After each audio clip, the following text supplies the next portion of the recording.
My friends, the Lord is with you. And also with you. A reading from the Holy Gospel according to John. Glory to you, Lord. Jesus looked up to heaven and said, I do not pray for them alone. I pray also for those who will believe in me through their message, that all may be one, as you, God, are in me and I in you. I pray that they may be one in us, so that the world may believe that you sent me. I have given them the glory you gave me, that they may be one as we are one. I in them, you in me, that they may be made perfect in unity. Then the world will know that you sent me, and that you love them as you loved me. God, I ask that those you gave me may be here with me, so that they can see this glory of mine, which is your gift to me. Because of the love you had for me before the foundation of the world, righteous one, the world has not known you, but I have. And these people know that you sent me. To them I have revealed your name, and I will continue to reveal it, so that the love for me may live in them, just as I may live in them. My friends, the gospel of the Lord. Praise to you, Lord Jesus Christ. Today's gospel is one that I think every time it comes up, I'm pretty sure I read it. I'm pretty sure I preside whenever this comes up, because it's a bit of a tongue twister. It may not seem that way, but there is a whole lot of I and me, and you and me, and them and me, and you and us. And if you read it quickly, it's difficult.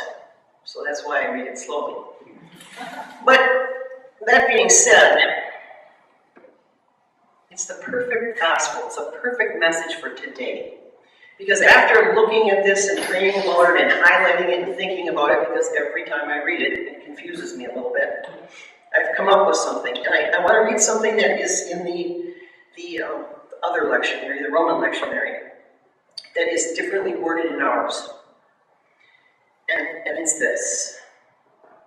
God, they are your gift to me. God, they are your gift to me. Jesus is talking about us. Talking about the disciples and talking about all of us. Those who will believe in me through the word of those who he was talking to. So we are a gift to Jesus Christ. Now, I don't know about you, but I don't usually think of myself in that way. I don't usually think that I am a gift to Jesus. I usually think Jesus is a gift to me, right? God is a gift to me, Jesus is a gift to me. But here, Jesus is saying, we are the gift. And if we're the gift to Jesus, we're the gift to God, and we're the gift to each other.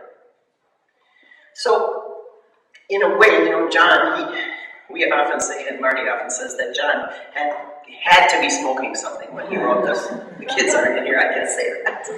That he had to be buzzed up on something the way he writes. There's almost a riddle-like quality to it.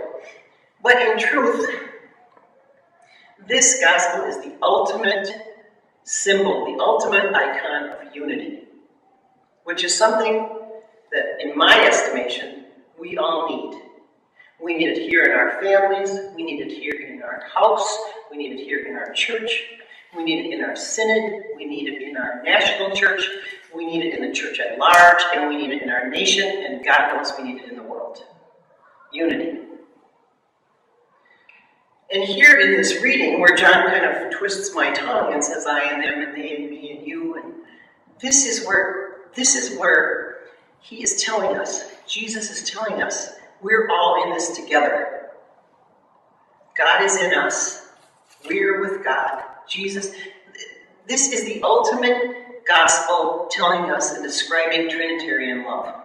This whirling, swirling, beautiful thing that none of us will ever come close to understanding about the Trinity.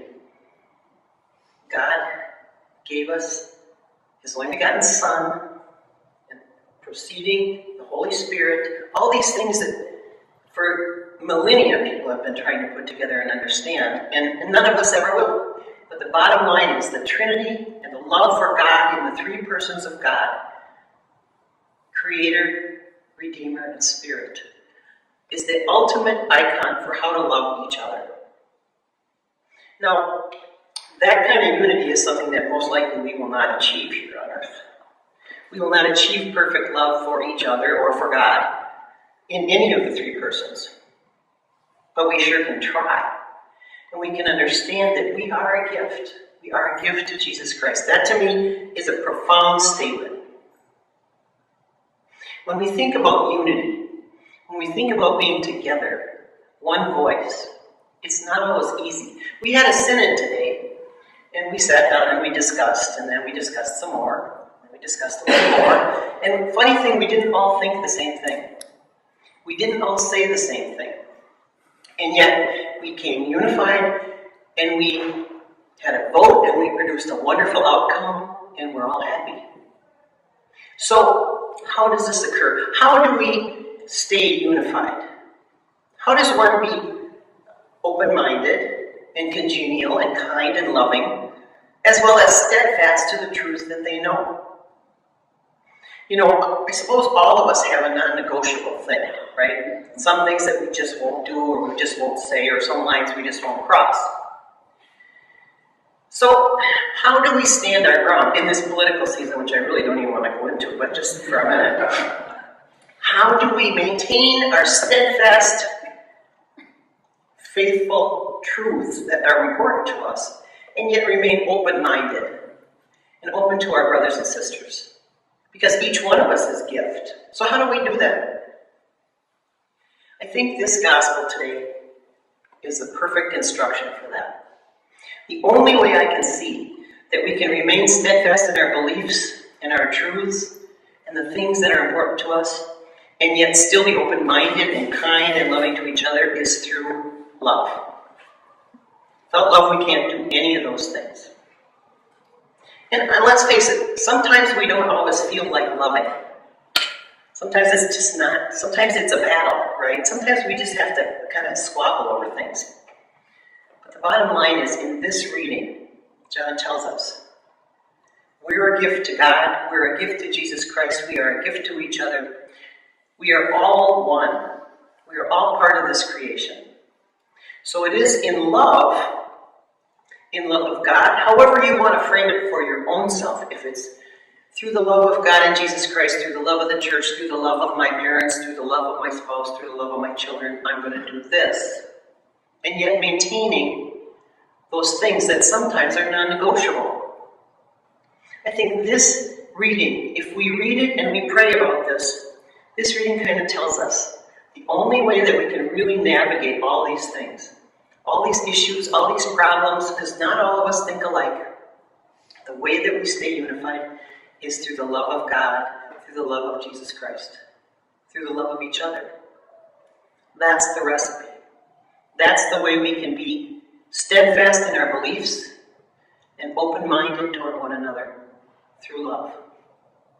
I'm not saying that's easy all the time. Anyone think that's easy? Want to raise their hand? No, I don't see anyone. No. It's not easy. It's not easy. But we know that through love, we are able, we are equipped to respect one another, to believe in one another, to value one another. But you don't have to sell the farm to do that all the time. Sometimes you have to hold fast. Sometimes you have to take a stand. But in doing so lovingly, that's the best way to operate. So I thank God. I thank Jesus Christ for saying this, that we are a gift to Him, that the God the Creator gave us as a gift to Jesus Christ. That's a novel thought to me. I know I've read it many times, but it is a novel thought. And so through that unity, not just the unity of ourselves and people that believe like us, but all people. Because right now the world is full of people that believe different things. I mean, sometimes I watch the news and I think, how can people think that? How can people believe this? But there are many places, many cultures, many ideas. I'd just like to end with a quote that Pope John the 23rd used in the Vatican Council, at the opening of the Vatican Council, where he really made things open. adjournmentally threw open the doors. The Catholic Church, which includes us, right?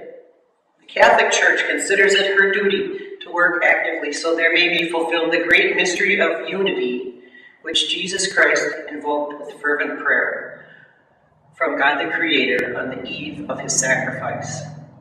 The Church rejoices in peace, knowing well that she is intimately associated with that prayer, and then exults greatly at seeing that invocation extend its efficacy with salutary fruit even among those who are outside her fold. So this unity, this peace, this love extends to all people. We were all created by God, one Creator, and we are all here to somehow find a way to celebrate that.